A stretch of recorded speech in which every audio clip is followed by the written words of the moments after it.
வீடு எப்பயுமே பாசிட்டிவாக வச்சுக்கிறதுக்கு ஏதாவது ஒரு 3 விஷயம் சொல்லுங்க அப்படின்னா இந்த ஒரு 3 விஷயத்தை நான் கண்டிப்பாக சொல்லுவேங்க.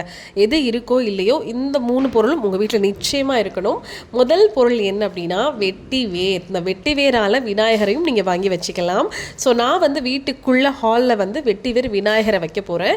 வீட்டு வாசலில் வந்து பார்த்திங்கன்னா வெட்டி வேர் இருக்குது பார்த்தீங்களா, அது திரித்து நம்ம வச்சுக்கலாம். இல்லைனா வெட்டி வேர் மாலையும் கிடைக்குது. ஸோ உங்களுக்கு ஏற்ற மாதிரி பொருளை நீங்கள் வாங்கி தாராளமாக வைங்க. இந்த வெட்டி வேரை நம்ம வீட்டில் பயன்படுத்துறதுனால நமக்கு இருக்கக்கூடிய தடைகள் எல்லாமே உடையும். அதனால இந்த வேர் வந்து வெட்டி வேர்னு சொல்லுவோம். இதுக்கு நிறைய மூலிகை பலன்கள் இருந்தாலும் நம்மளோட நெகட்டிவிட்டி எல்லாத்தையும் எடுத்துட்டு ஒரு நல்ல மணி ஃப்ளோவை கொடுக்கும், நம்மளுடைய தடைகளை வந்து உடைக்கும், நம்மளோட குரோத்துக்கு ஹெல்ப்ஃபுல்லாக இருக்கக்கூடிய ஒரு அற்புதமான விஷயம்தான் இந்த வெட்டி வேர்.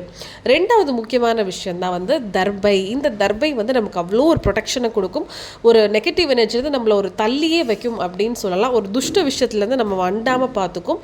மூணாவது ரொம்ப ரொம்ப முக்கியமான விஷயம் வந்து நெல்மணி தோரணம் வாசலில் கண்டிப்பாக வச்சே ஆகணும். சகல வளங்களையும் நமக்கு கொடுக்கக்கூடியது தான் இந்த நெல்மணி தோரணம். எல்லா விதமான பாக்கியங்களும் நமக்கு கொடுக்கும். ஸோ மறக்காமல் இந்த 3 பொருளையும் வாங்கி வீட்டில் வைங்க. இதுக்கு பெரிய செலவு நமக்கு எதுவும் ஆகாது. உங்கள் வீடையும் பாசிட்டிவாக வச்சுருங்க. எந்த அளவுக்கு நம்ம வீடை பாசிட்டிவாக வச்சுருக்கோமோ அந்த அளவுக்கு நமக்கும் நிறைய எனர்ஜி கிடைக்கும், நல்ல விஷயங்கள் நிறைய நடக்கும்.